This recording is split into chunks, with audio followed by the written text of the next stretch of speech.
गांधी तीर्थ, निसर्गाच्या सानिध्यात महात्मा गांधींच्या जीवनावरील जगातील पहिले मल्टीमीडिया म्युझियम. आजच भेट द्या. गांधी तीर्थ, जैन हिल्स, जळगाव. अधिक माहितीसाठी www.gandhifoundation.net वर विजिट करा.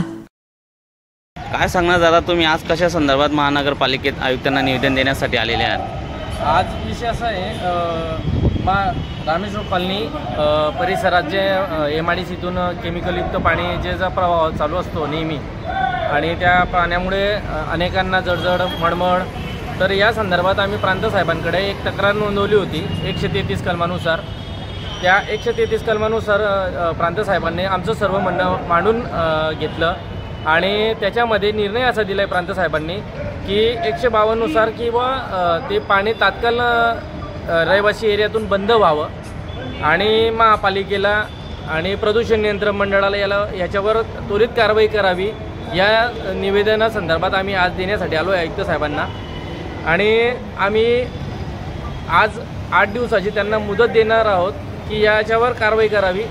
तात्काळ ते पाणी रहिवासी एरियातून बंद करून नागरिकांना एक सुखाचा निवास सोडावा, हे आमची इच्छा असेल. गेल्या 2-3 वर्षापासून याचा पाठपुरावा चालू होता प्रांत साहेबांकडे, आणि प्रांत साहेबांनी जे नागरिकांच्या जे काही समस्या होत्या त्या समस्याचं निवारण म्हणून आज आमच्या हातात प्रांत साहेबांनी जो निर्णय दिला आहे तो खूप इलेक्शनयोग्य आहे. त्याच्यामुळे आम्हाला एक आनंद पण आहे की प्रांत साहेबांनी आमच्या भावना समजून घेतल्या, आणि नागरिकांचा जे आरोग्याचा जो प्रश्न आहे तो त्यांनी मार्गी लावला आहे. पण आयुक्त साहेबांकडे आता आमची मागणी अशी असेल की हा लवकर त्वरित बंद करावा.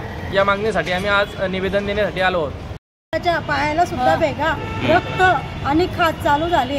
माझी सासू मागच्या वर्षी वारली, त्यांना दम्याचा आजार झाला. तेव्हा पण डॉक्टरांनी हे सांगितलं होतं की तुम्ही खोली बदलावा, नाही तर दुसरीकडे जा, नाही तर त्यांचा मृत्यू होणारच आहे.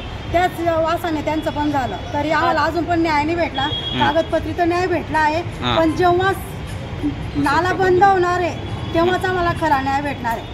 आम्ही आज इतक्या म्हणजे 3-4 वर्ष झाले आम्ही झुलतोय याच्यापासून, पण आम्हाला कोणी काही हे केलं नाही आहे. पण आता भेटलाय कागदपत्री, पण आता पुरेपूर तो नाला बंद झाला पाहिजे, हेच आमची मागणी त्यांच्याकडे. बस आता स्वतः जो अर्जदार आहे त्यांना जसा एवढा त्रास झाला की डोक्यावरून त्यांच्या जीवावर घेतला. आता 15 दिवसाची ब्रेन हॉस्पिटलची फाईल आहे, त्यांना दाखवून. नेमकं काय झालं होतं?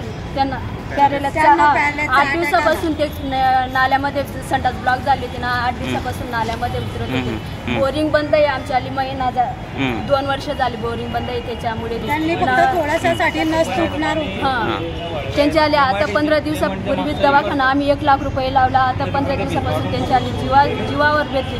ते 8 दिवसापासून ते केमिकलच्या पाण्यामध्ये उतरत होते. त्यांना वासामुळे त्यांना पॅरेलाचा झटका आलाय. तशी बी फाईल आहे.